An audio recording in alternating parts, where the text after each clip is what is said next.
and welcome to Artalab, South Asia's first independent visual culture podcast with me, Kamayani.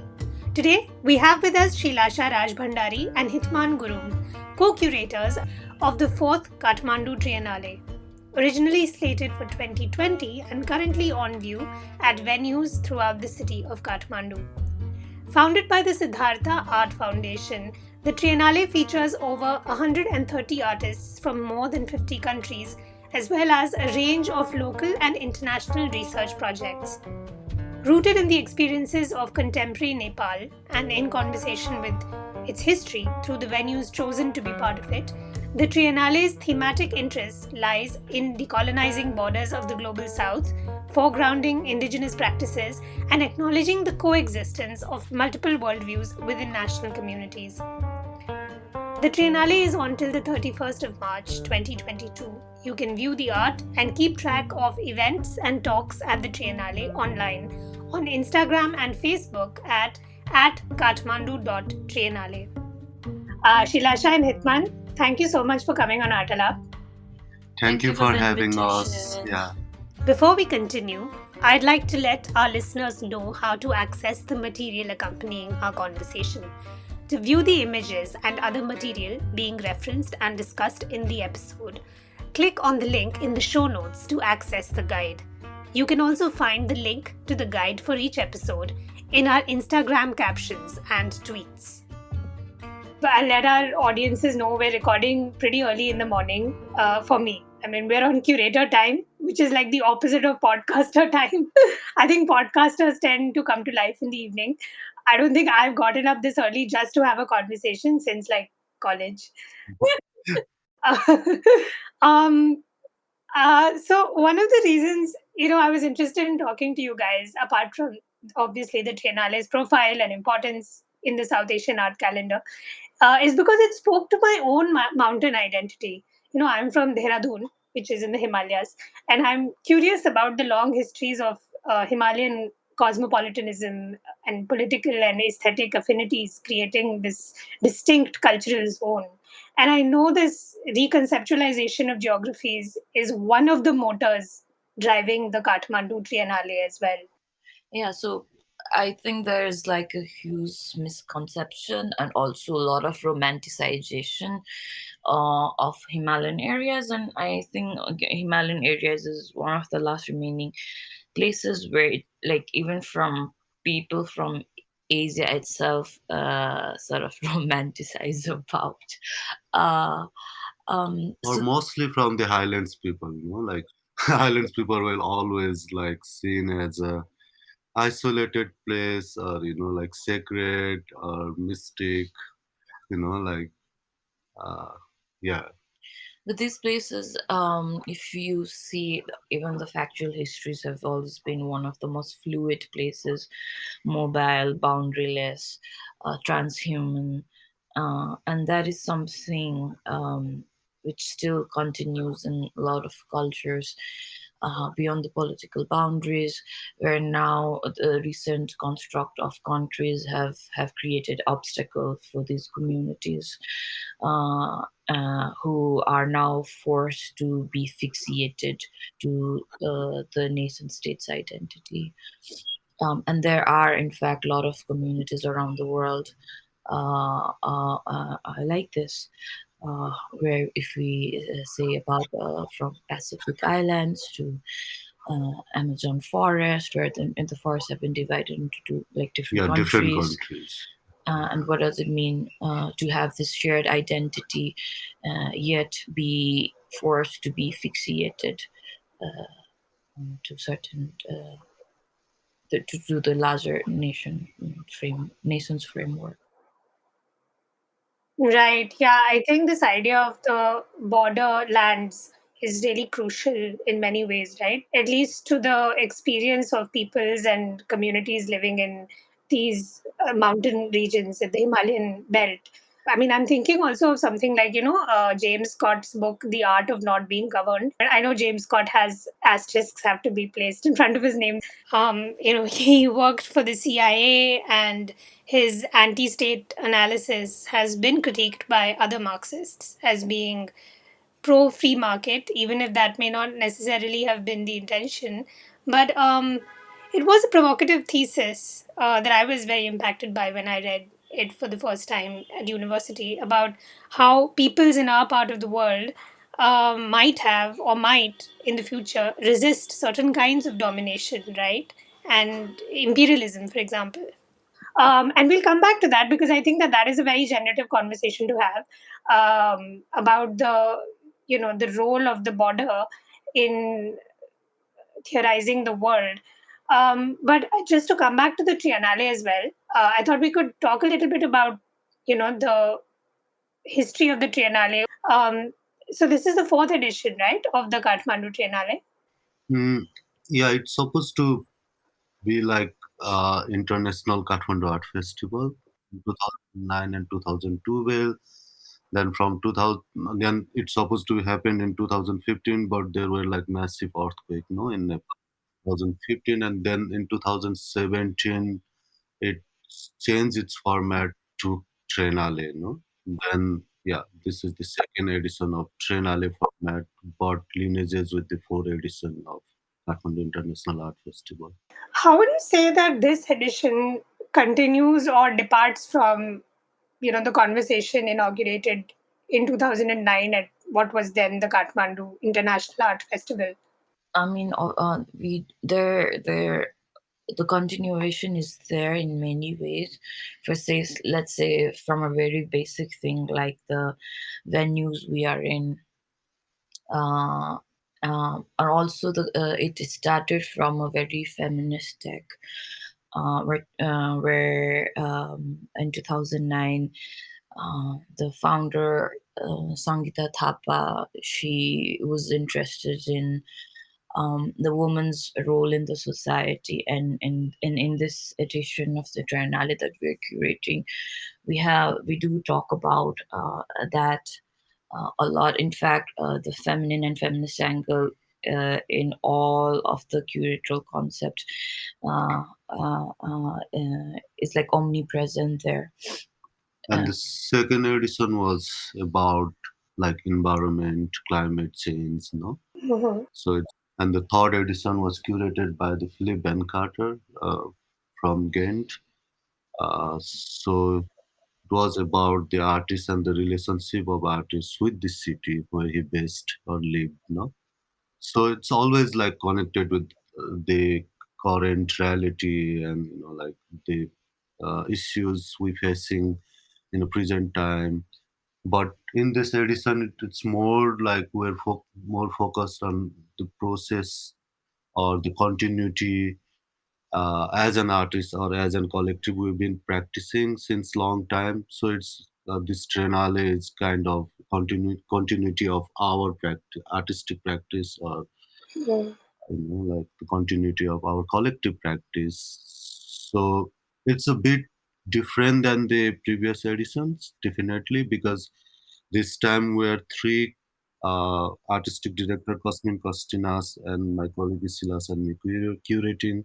So it's kind of collective curatorial intervention, and also we were uh, politically conscious about the selection of artists representing the different voices from different community all over the world, and also decolonizing the idea of what is art, and like how we perceive art, uh, and also this power politics, power dynamic, geopolitics, Neocolonialism. neocolonial, like influences, and also how we can decentralize, uh, not only, like most of the, in Nepal, most of the art activities are very much centered in Kathmandu, in the capital. So how can decentralize it geographically, and also like how we can decentralize it from the limitation of fine art, because most of these Biennale Triennales are always dominated by who came from fine art background, no? Yeah. And that itself is a colonial construct, right? The distinction between fine arts and like lived traditions of folk art, what's called, yeah, what's kind of ossified as folk art. Um, yeah, I mean, I also think, like, for example, I thought just to set up, we could, just set up a context as well to understand some of these curatorial concerns. So I think even as a neighbor, as an Indian, I've learned more about Nepalese art in the past year, maybe, than I have ever done before. So it's a big moment for Nepali art, right? You have a pavilion at the Venice Biennale this year, which also you guys are curating, and the Nepal Art Now show opened at the Welt Museum in Vienna. The artist and art historian Len Singh Bangdale had his first major solo in New York last year. And of course, I mean that the photo Kathmandu has been around for a while, but in the wake of the 2015 earthquake that you talked about, so it seems like there's a lot happening in and around art, contemporary art in Nepal in a relatively short period of time. What do you think are the reasons for this effervescence? Like, why do you think this is the moment when Nepalese art is kind of on the world stage in this way?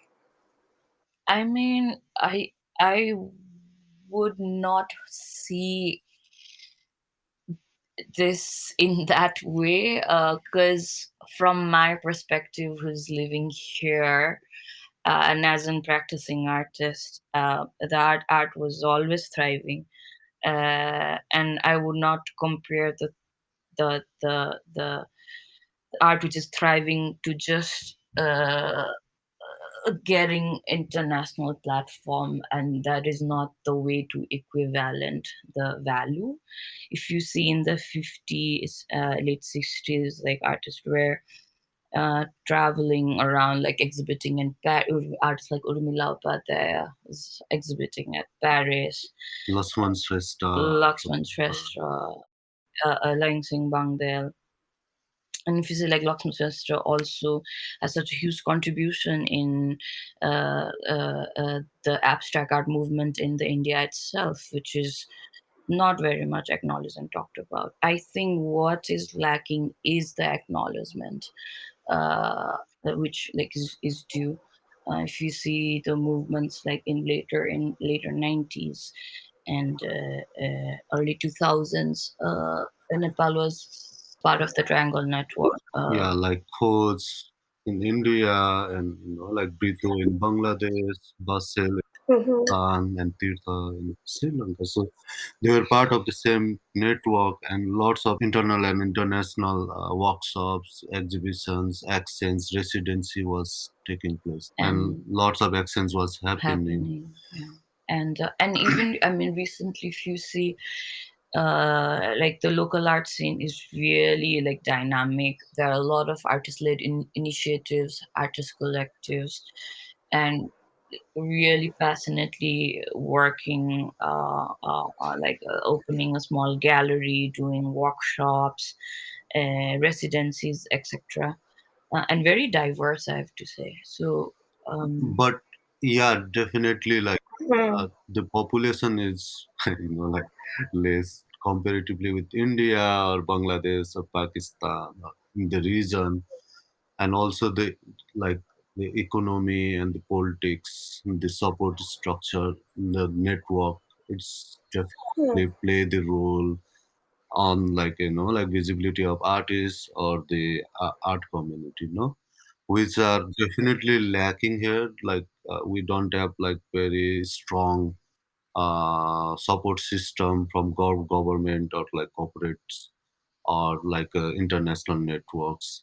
That's why Nepal is not that much in the international or global discourse, art discourse.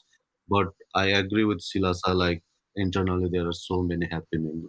Right, and I think that maybe the Triennale is an opportunity to for that kind of platform, like for the population and communities within Nepal as well, not just geared or oriented towards a kind of international gaze, right? I mean, that's one of the discontents that we have to deal with, right? As members of the so-called global south.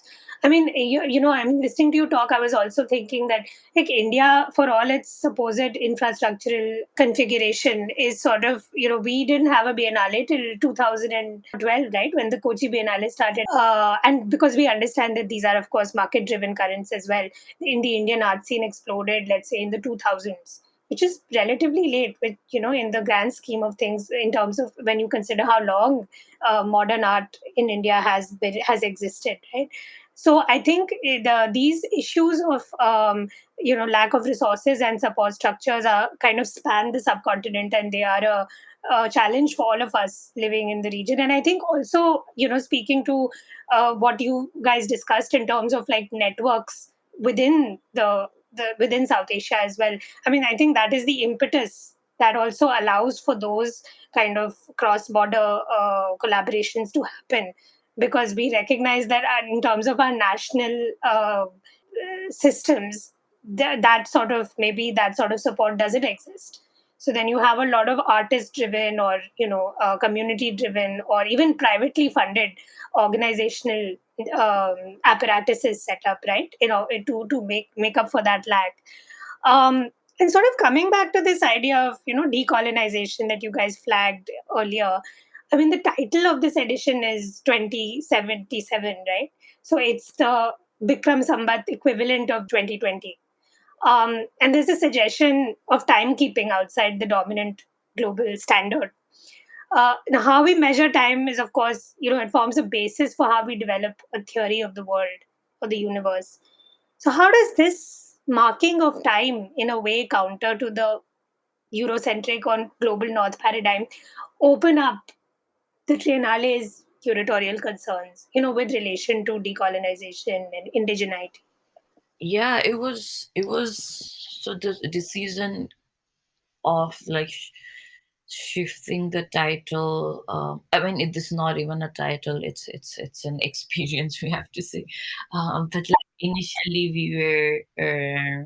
we would call ourselves 20 Kathmandu Triennale 2020, which was supposed to happen in 2020 if there was no pandemic. So decision of shifting from Gregorian calendar to 2077 Bikram Sambat was during the pandemic itself, where um, we were kind of really in the time of rethinking, many things, uh, and also the fact that it became such a bad omen to like 2020 itself, to really wanted to shift away from it in a lighter note, but also very conscious effort to acknowledge the calendar system, uh, uh, uh, which is officially recognized here in Nepal. Also, simultaneously acknowledging that Nepal has multiple time counting system. We have multiple New Years and multiple holidays for the New Years. It's one of the fun fact over here. Um, Also, but the idea of time itself, like how 2077 is like 50 years away in understanding that, and it kind of reflected how we are looking in time conceptually and curatorially in Triennale itself, with a non-linear way, acknowledging past, present, while also imagining future. So futurism is something we like are seriously sort of considering and inviting artists who are working in that area. Hmm. Right, and coming to the artists themselves, so I mean, I think that the programming, based on what I've been able to access online as well, the programming seems to be quite diverse, and there's a mix of like big names and fresh voices. Um, can you speak a bit about the process of deciding on these artists? Like, what were the criteria for selection? And so, yeah, do you want to just talk about how you arrived at this selection? So yeah, the selection process was like very, like sensitively we've been like we thought. Sheelasha and Cosmin, like we were not looking the artists who have big name, or like we have a big value in the commercial market, or represented by this multi international big galleries, so we were looking for more like the artists who have this meaningful contribution that's fit in our curatorial concept. And also it's like continuing our relationship with lots of artists, activists, or different community members, like contributing in artistic vocabulary in different way to continue that relationship. And also uh, having this global solidarity and network with the different issues we've been like seriously involved, or which we like appreciate, or which we feel it has been marginalized since long time because of different reason, no?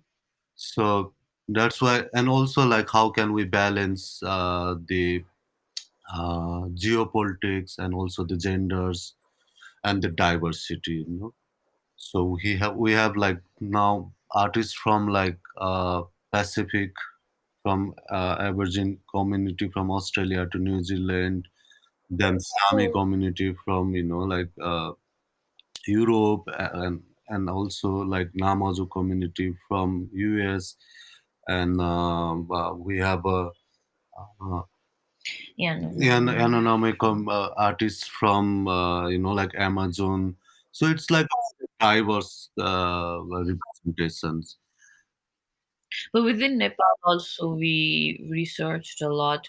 So this is in fact is a triennale is one part of our ongoing process, which didn't started in Triennale and will continue after it. Also, it's a continuation of our relationship with people from more than a decade. Some of them, but also some of them through the process we met for the first time and built relationship again. uh, Within Nepal also we traveled a lot in different regions of Nepal, and Nepal is such a geographically diverse country. We have like very diverse multiple indigenous community and ethnicities, languages itself. More So than 125 languages. Mhm. five language group, even India doesn't have it. So, and the whole process itself was also something very important for us. And communication with Mhm. artists was another challenge.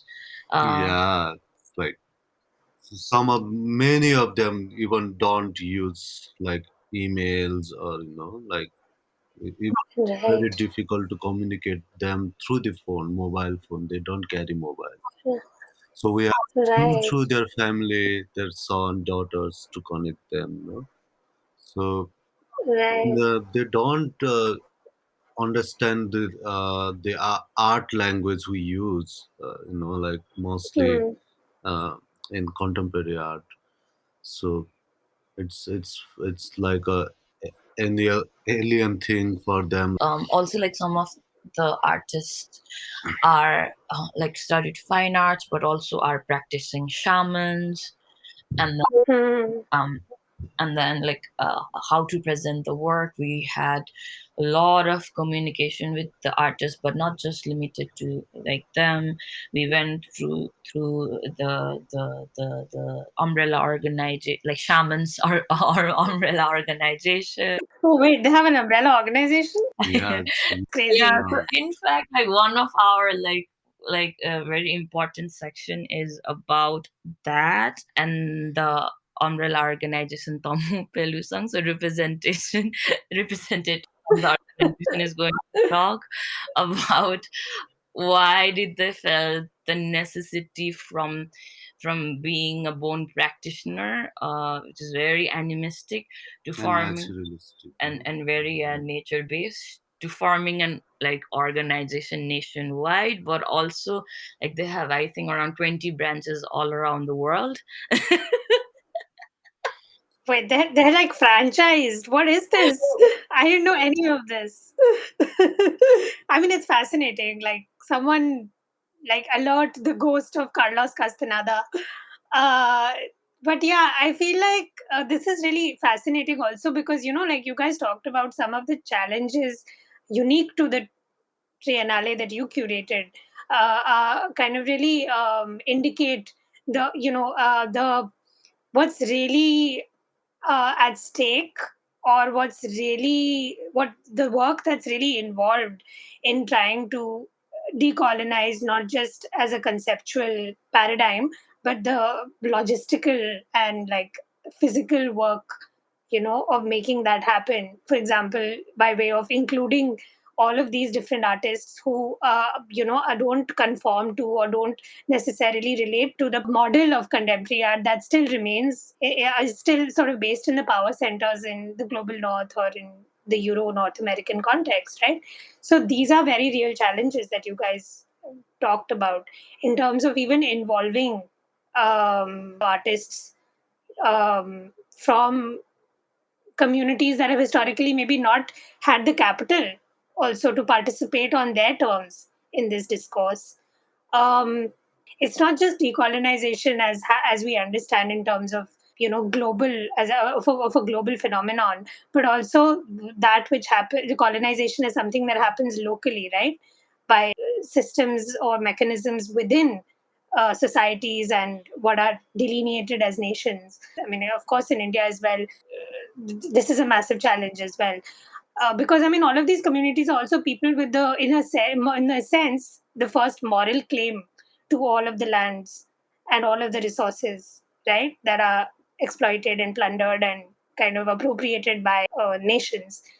Um, so I'm also curious to know, like, how do you how do you even convince people, like you said, you these people, a lot of the artists from these communities wouldn't even have like modes of communication that we take for granted. So how do you begin to have that conversation, and like, because it's also a question of trust, I imagine, right? Yeah. Like, Yeah, yeah. why would anybody trust someone from a world that they don't necessarily understand? How do you make that happen?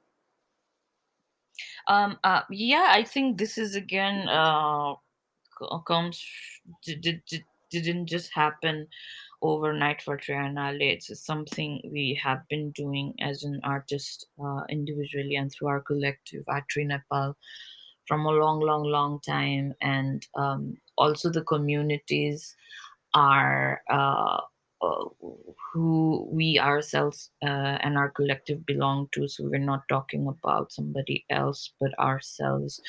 The artists who are part of the Triennale are also talking about mostly their own communities and their own situation. And this is something we really wanted to focus this time because, like, throughout the history, their voices had been erased, strategically marginalized, and somebody else just felt fine to talk on behalf of them and represent like them. But like, can we just share their voice directly, like for once? And Yeah, if we look on like all the scholarships or research paper or the books published, like the conversation we have in the public domains, then it's always by the foreigners, no, like the European or American scholars or academics. So the one of the main focus in Triennale was bringing this first person narrative. So it's like a direct giving the platform to them. also, yeah, while we are talking about yes, decolonization, it's really important to reflect on the structure of our own community, especially in our region where casteism has been there for thousands of years, like not even 100. If we compare it, like the European colonization is just like few hundred years, no? Yeah. and then the casteism have been ingrained in us, but it's important to reflect on that structure. Let's reflect on like how our system values artistic labors are like, Yeah. yeah, they are like They were, yeah, segregated as Dalits on are past. Mm. and then also like indigenous communities, the Adivasis, who have these different genealogies, are also again marginalized. In Nepal, we had a civil code where many indigenous communities were segregated as Masinya Matwali, which translates into enslavable alcohol drinkers. And if we see like these communities till this date are still have very difficult position in society, while the upper caste people still have the privilege, the wealth, the education, and access to many things. How many Dalit artists do you know in India and Nepal as well? Who are radically reclaiming, who have like certain position, like and look at all the big name artists, like what caste they belong to. Like there are margins within the margins, and there are like dynamics of gender, and then like other like non-binary folks who like again are in the bottom of the bottom. And we have invited like activists and artists who vocally talk about that, Or fighting are from still long fighting time. for But that from a long time. And it's something like it's so layered, and therefore to have that, to talk about plurality and multiplicity is extremely important, more than ever before. Right. I mean, because India and Nepal are both Hindu dominant societies, I was also wondering about that sort of aspect of any kind of artistic endeavor, right? At least in India and Nepal, for example. And so I think like this aspect is something that I was also interested in, right? Because we come from societies that are inherently Brahmanical, and to then kind of interrogate this idea of decolonization becomes more complex, right? Because in our context, like the upper castes always aligned with the colonizing forces. I mean, obviously they enacted their own brand of oppression, but even through the colonial process, they were part of the machine, complicit with the machinery that dominated. So I think that that it's really interesting to hear you talk also about this in terms of not just indigeneity, but very specifically in terms of the Hindu caste system, the Varn system. But coming back to the artworks themselves, I think one of the things that I was also curious about was, since we were talking about history, there's a range of sites that make up the Triennale, right? From the medieval to like mid 20th century ones. So I was curious to know, how did contemporary concerns, reanimate these historical places? And also, it'd be great to hear from you about like maybe a specific work installed in each of the sites that really captured its feel for you as curators. mm. So yeah, for curatorially, like for us, those venues were not just for space, for like exhibition making, or having exhibition there, but it's more like how those venues connect historically with our curatorial concept, no? Like what's the historical background all those venues have. Like when we talk about Patan Museum, then it was the Molla Palace from 14th century to 18th century, So, and it has went through lots of changes, political and like social changes within the time. So some of the, like in Sundari Chowk, one of the block in Patan Museum we've been using, uh, had this. It was a prison till 1990s. Like, and there is like a room for high priest, and there is like like different historical background, no? So, and also if we look all these national institutions and the museums in Kathmandu, most of their collections are mostly from artifacts or objects from the valley, only from the valley, from the certain community.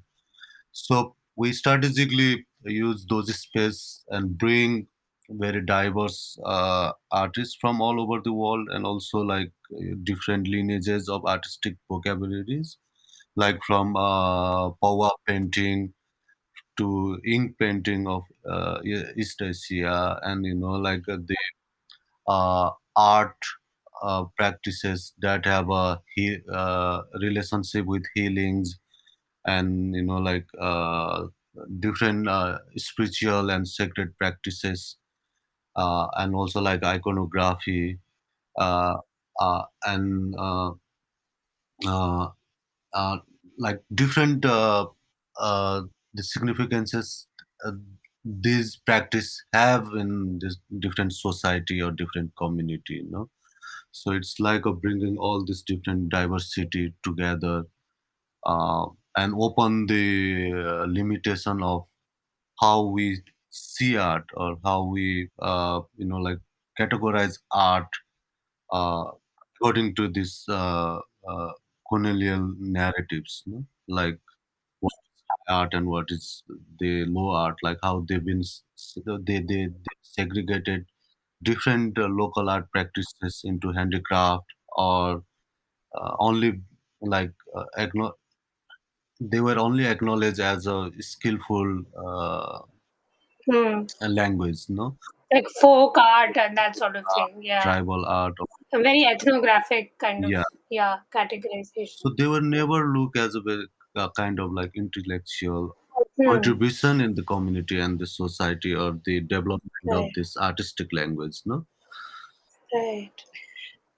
Yeah, so each venue actually, we tap into the venue's own history, and connect it curatorially. So that's like Patton Museum, and then Bahadur Shah Baitak, Nepal Art Council, Siddhartha Art Gallery, and Tarragong Museum, and Nepal Art Council, for example, is located next to a very politically charged street where people come and demonstrate and voice their opinion from all around the country. The council was also founded by Loin Singh Wangtel, the pioneer artist, and then there we have placed works which are very politically charged, and where artists and activists are trying to reclaim their voices, and demand accountability for say, um, and Tarragone Museum. It was built in as a modernist fantasy by an architect, Carl Pusco. Then we have strategically placed there. We enter the venue by through a mural made by a group of Hmm. Mithila artists, and so it was a very conscious intervention to place the Mithila mural on the modernist architecture. But the whole entire area still has a lot of forest and around 20 jackals, etc. Yeah, like like when so like Tarragong, so most of the like the artists or participants are bringing this how human has been manipulating the nature, like Hmm. since the since the beginning of human civilization, and later how this during the colonial time, how like lots of these resources were extracted, and all this how the seed politics started, and Hmm.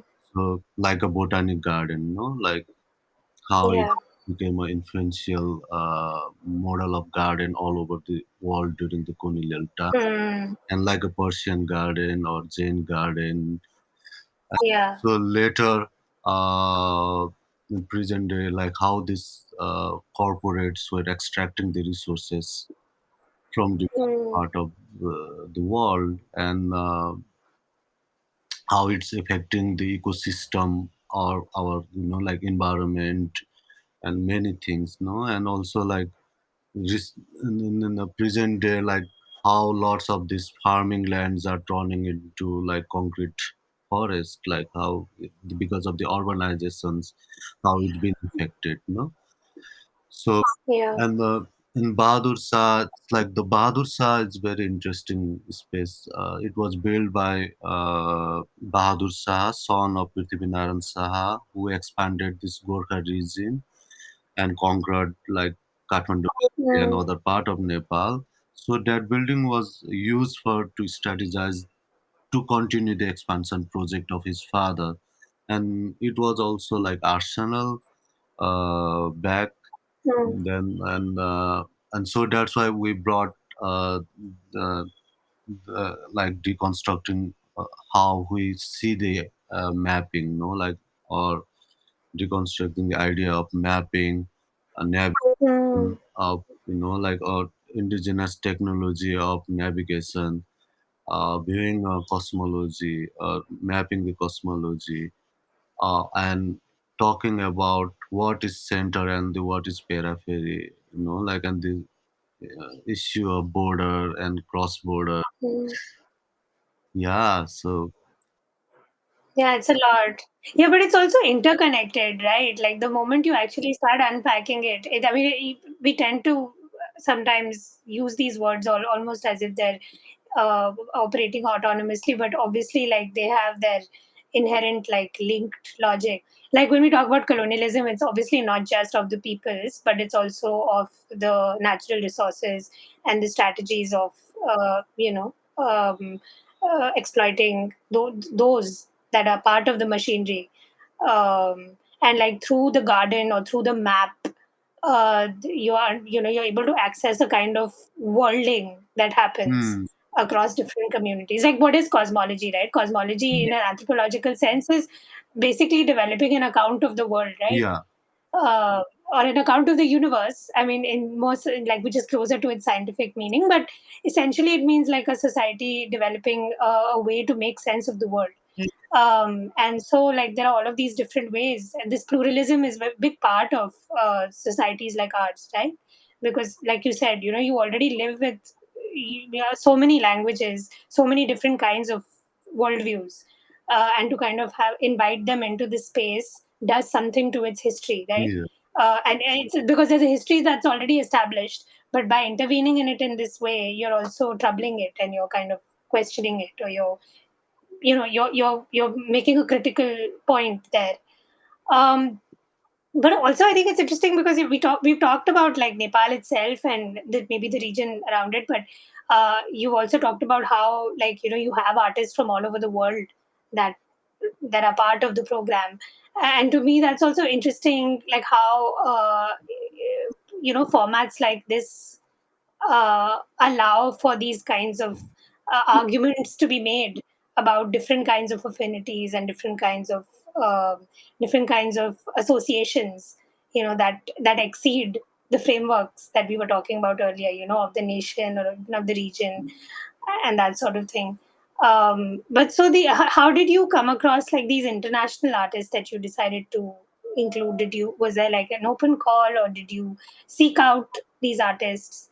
What was your approach? I mean, we have also met in different time this artist in person when we were traveling for our own like artist residency or exhibition, etc. And also, of course, there's Cosmin who's worked with different artists, uh, and we wanted to create, like really weave the stories and weave the concepts rather than place different people of different contexts in a different way or give different pedestal. So when we're talking about this different cosmologies, when we open up, like there's a larger discussions and larger sort of unacknowledged cosmologies and genealogies, and it's really important to acknowledge this multiplicity in a way that also kind of includes different stories of different parts of the world. So that was the thing when we were talking, when we were thinking. So when we were thinking about the cartography and mapping and navigation, so it was important for us to also acknowledge where we're talking about the universe, mapping the universe. It was really important for us to, let's say, reflect on the traditions, which was almost endangered in the Pacific Islands, the history of stick mapping, and like Daniel Boyd was one of the artists who was reflecting on that. And we also met him, and went to visit his studio in Sydney when we were there. um, and so it was a process, and a lot of artists went where we approached because of the COVID and the timing. Didn't we couldn't like make out, couldn't include them, even though their voices were very important. Um, Many artists, yeah, we have to withdraw because of Yeah, I was going to ask about that because the pandemic seems to have had an adverse impact on almost all international, um, yeah, events. So yeah. yeah, I mean, yeah, and also, the curatorial concept is led by three of us, Cosmin. So he has his own relationship, and he has his own research while he was traveling. So we weaved all those together, and pandemic in a way also with like all the depression and anxieties within us in the team also in fact gave us the time to build the relationship within the team and time to think and really like quiet and silent and reflect for a while. And it gave and it like so initially when we started in the early of 2019, and after pandemic we kind of sort of improvise and rethought and rebuild accordingly, and reached out artists accordingly. And again, artists like Anna Mendieti, who's historically such an important figure, and like artists like Ima Kunz, for example. So we were also conscious of the fact about to have this very, really powerful figure who, in their own times, were not like not appreciated or acknowledged. Yeah. because they were woman or because they're for Imakun's her practice didn't came from fine art, fine quote unquote fine art background. But later on, there has been at least a small but strong movement to research on them, to bring their discussion in a larger platform, to question why are great artists only like white straight men. That yeah, is our solidarity. that's the template. Yeah, and then which Yeah, reflects and echoes to our own system, which we just talked about, like, and then to have that discussion over here and multiple parts of the world was very important. It was a process, I have to say. It was a long process. yeah, yeah. And how did you learn to pronounce everyone's names? Because I think that is the question on my mind. Use different way, no? Like sometimes we ask artists to send the voice recording, no, Oh their wow. name. Right. The voice recording is interesting because I also think it's like an index, right, of all the things that we've been talking about in terms of the challenges one faces living in a multilingual, multicultural context. I mean, in this case, internationally, of course, as well. And so the way in which we pronounce each other's name becomes kind of key almost. Um, but on that note, I also wanted to ask you, one of the things that I find important to address is the sponsorship of global displays of art by a mix of public and private entities, right? Like governments and institutions that in many ways replicate the very structures of political and economic oppression that we have been critiquing throughout and which you critique through the Triennale. So, for example, even the Kathmandu Triennale, there was the involvement of the World Bank, of the United States Embassy, the government of Nepal, and governments, as we know themselves, are they're fraught entities. So how would you respond to that, and how do you see that problem as curators? Yeah, I mean, it's from the very beginning itself. That was something which we were very critical about, and we were like, we wanted to make sure that if obviously there was going to be a lot of negotiation, and especially if there's a larger scale event where you also want to not just give people like, we don't want to use a term like give platform. It's just, it's not fair. You have to respect the labor, but also at least like pay, like have like pay, not just give, like use free labors, like have good salaries to people, at least if it's small amount. Also we have artist fee, Okay. etc. And then like how to balance that also was a challenge. And then I feel like the shaman unions convinced you to do this. Collective bargaining. Sorry, yeah, go on. No, it's just I'm saying this because as we know, right? Like I think you in general the culture industry is so terrible when it comes to paying people anything. Yeah, and but also also like when this font politics is always, like it's always not in favor, no? Like it's always come with different negotiation, and like. But we were so conscious about, we were very conscious about the censorship, like because when there Mm. is a fund, there is also different kind of negotiation and the pressure. So we make sure to our donor like to keep us very independent. so Uh, while we Mm. were, so it we did it in the MOU itself, that we are going, and that they cannot interfere in any way the Mm. thing we are doing, despite the fact that it might be critical of themselves. So with the World Bank we signed the contract, but we also Mm. didn't take a lot of funds actually in the beginning, which was a great and it was disadvantage in the beginning, because we didn't had a lot of funds when we started. We didn't had funds when we started in 2019.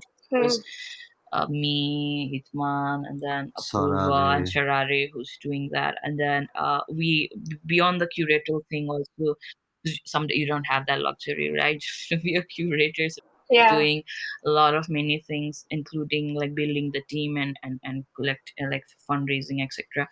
And we actually didn't take a huge amount of fund, which was very crucial in the beginning.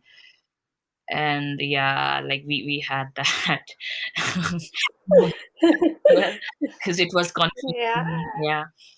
And we Yeah. still are paying its consequences in many ways, but yeah. So much of what we're critical about is this kind of total ownership of the commons by corporations and by um, these structures of neo-imperialist governance, and that usually happens through finance capitalism these days, Hmm. as much as it does through obviously through political means. But I mean, the fact that our public spaces, our public sphere, or our commons are completely, um, in a way, controlled by these infrastructures, that is concerning.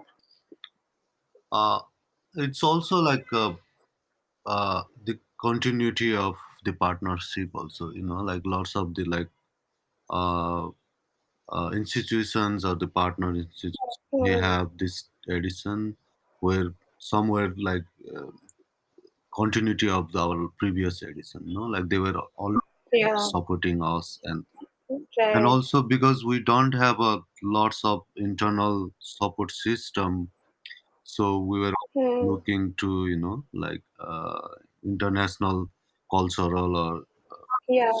uh, institutions, those who are already Mm, involved uh, yeah. art field in the region, like like if you see the list of our supporter international institution partner, Yeah. then they're Yeah. all over, like in Kochi or Dhaka Art Summit, or so it's a same support system. we've been part of, like we've been collaborating with, or we've been partners. Yeah. But there are also Right. many mm, uh, like uh, program we did to raise funds, like in Hong Kong, or uh, Yeah, so there are a lot of Yeah. like independent art individuals, individual individuals who like who supported, Mm. yeah, which was Right. very yeah, yeah, it was helpful. Yeah. because it's not possible to without this support or this partnership, it's not possible to conduct Yeah. something like this large scale events, not only in It isn't. all Yeah. over the world. It's difficult. I've Um. worked in different models, like when we have done like initially, not Triennale, our different curatorial project where we got support from the community itself, like entirely. Hmm. The entire project, which was 6 month long, community members supported it in a different way, by actually giving like a cash or supporting our launch or volunteering or giving us equipment or giving us space to stay, or Hmm. materials. So, I mean, we have worked in a different models as well, but it was Yeah. smaller scale. But yeah, Yeah. Triennale is a different, like it's required Yeah. lots of like this what we say, this international standard of security of artworks, Hmm. insurance values, and also like the infrastructure needed for like for like artists like Ima Kun, Sung Fai, and different artists. Like we have to build certain kind of infrastructure. Right. Right. That's yeah. I think that it's the issue of scaling up, a in terms of quantum, and then of course, like you said, in terms of the kinds of artworks that you're, that are part of the Triennale. Yeah, Also, how to value like people's labor and not not just depend on free laborers all the time. Actually, Oh yeah, that yeah, like they get 100%. paid well properly. Yeah. and also because of Yeah. this sensitivity of the material itself. Like we have lots of works, textile works, which need Hmm. care, and we have like different medium and materials. We need a specific care, so it's somehow come up with a lot of Yeah. cost. Yeah. No, it makes sense. Did you face any issues or run into any trouble with the Nepal government itself, or were they No, okay no, with you guys doing whatever you want? no. This time it's like it's the first time Nepal government is like partner, like come in the board as a partner Mm-hmm. institutions. So we hope it will continue, and Yeah. we'll have a needed support from the government in the coming editions of in future. Yeah, and other like cultural thing, or like they should be supporting the arts, not just, you know what they do, like they promote in a like touristic way, and then they use this in a tokenistic way, but don't actually invest in its Hmm. preservation, and just and then, just use it, extract it, and it's something we should also question them, and they should be investing Yeah. in the preservation of the arts, and not just Triennale. They should do more, many things. Yeah. Yeah, I think it's interesting because actually, in a way, I mean, one is the state is a complicated entity, but at the same time, it's kind of the one legitimate channel you have to get the citizen funded projects off the ground. Like in the sense that it's tax funded, right? The support that comes from the government, so there is a kind of accountability and transparency built into it, and you're like responsive to the communities and to the citizens. You're also less dependent than on all of these other private actors, that, and there's less pressure to compromise on anything, because then you're using money that is in a way that is coming from the people, or the kind of conversations it's possible to have, critical Yeah. conversations. Yeah, there should be Yeah, focus the discussion, and if we are critiquing them, also they should be listening, because they should be responsible of listening to like what people are not happy about, or what kind of policy yeah, changes should be done. Because the kind of power, obviously, which government has, none of the private entity can replace it, and especially in the cases of changes in policies, etc.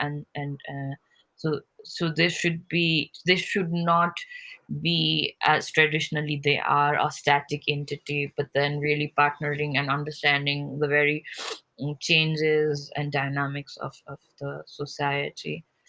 Yeah, like they have to change their, like looking on art, like their understanding of art is still very this colonial, like which was yeah, established by this East India Company in India, and we adopted that, So it's still like that. So they have to uh, understand the current language of art discourse, uh, and also look it in a very political way, like like how we representing our art or cultural practices, like Sheelasha said, not yeah, just to for entertainment, or not just to showcase or entertain some VIP, when the VIP yeah, visit Nepal. So, what's its a beneficiary to the community, those who've been holding or continuing this since hundreds of years,